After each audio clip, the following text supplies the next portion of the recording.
France 24's Asia correspondent Yena Lee is in Bangkok and is covering the summit. Yena, just take us through what exactly is happening at the Apec gathering.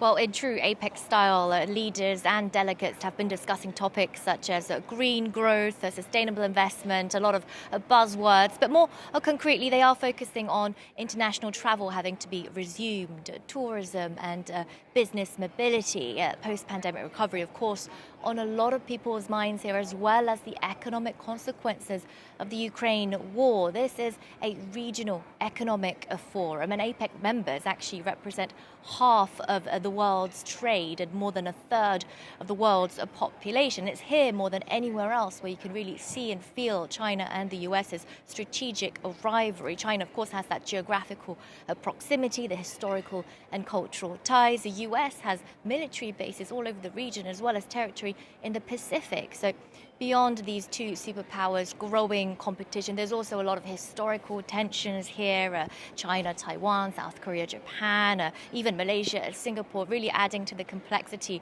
of such a forum. A reminder that during the first day of the APEC summit, Friday morning, the first day of talks was disrupted by the regime in North Korea, a regime that conducted a long-range missile test. And Vice President of the United States, Kamala Harris, convened allies to talk and discuss North Korea's increasingly provocative behavior.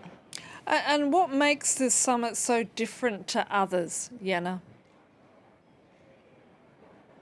Well, it's one of those rare forums you'll actually find China and Taiwan that are member states, not member economies, rather. APEC doesn't have member states as other forums and summits does. They specifically state that it's a part of a member economy group. And this year, the Taiwanese leader Tsai Ing-wen has sent again a tech billionaire to represent her. Morris Chang is a semiconductor tycoon.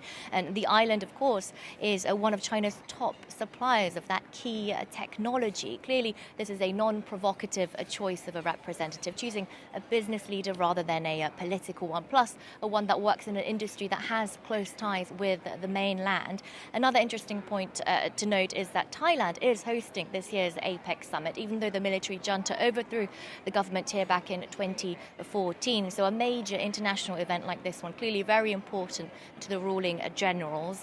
This Friday, a small group of pro-democracy protesters actually tried to reach the venue here at the APEC venue, around 350 of them, and police did stop them with rubber bullets and arrested around 10 people. Security has been beefed up in and around this area in Bangkok. The Bangkok Post, a local newspaper, reported that over 35,000 officers had been deployed to secure this event. Yena Lee reporting there from Bangkok. Thank you.